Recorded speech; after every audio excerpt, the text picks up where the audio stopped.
এই বর্তমান সময়ে সবচেয়ে বেশি তালাক হওয়ার কারণ হচ্ছে অতিরিক্ত জেদ। বেশিরভাগ মেয়েরা প্রচুর পরিমাণ জেদি, ঘাড় এতটা তেরা, যা বলেছে তাই বলেছে, এর বাইরে সে যাবেই না। অ্যাটিটিউড, ঘমন্ড, ইগো, অ্যারোগেন্স, এই অহংকার, এই জেদ, এই হিংসা, এই ব্যক্তিত্ব পরায়ণতা, নিজের প্রতি নিজের প্রচুর পরিমাণে তার এত বেশি সেলফ রেসপেক্ট যে ইগোর ঠেলায় সে বাঁচে না। এই জেদ একটা সম্পর্ককে একদম বিচ্ছেদে গড়ায় নিয়ে পৌঁছে দেয়, ঠিক কিনা বলেন?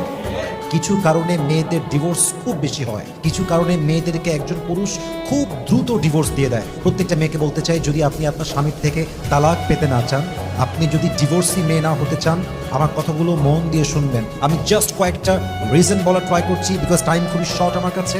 আমি চেষ্টা করব এমন কিছু পয়েন্ট রিপ্রেজেন্ট করার জন্য যে পয়েন্টগুলো শুনলে একজন মেয়ে তার ভুল বুঝতে পারবে, একটি সংসার বেঁচে যাবে, একটি জান্নাতি পরিবার তৈরি হবে। বলেন সবাই ইনশাআল্লাহ।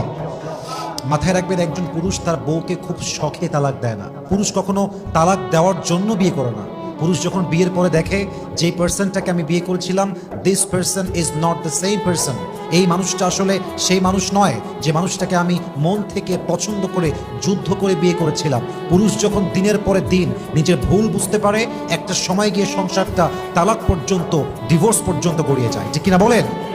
এক নাম্বার মাথায় রাখবেন, আপনি যদি আপনার স্বামীকে খুব বেশি অবহেলা করেন, খুব বেশি অযত্ন করেন, আপনার স্বামীর আস্তে আস্তে সংসার থেকে মন উঠে যাবে, আপনার প্রতি মন উঠে যাবে। যদিও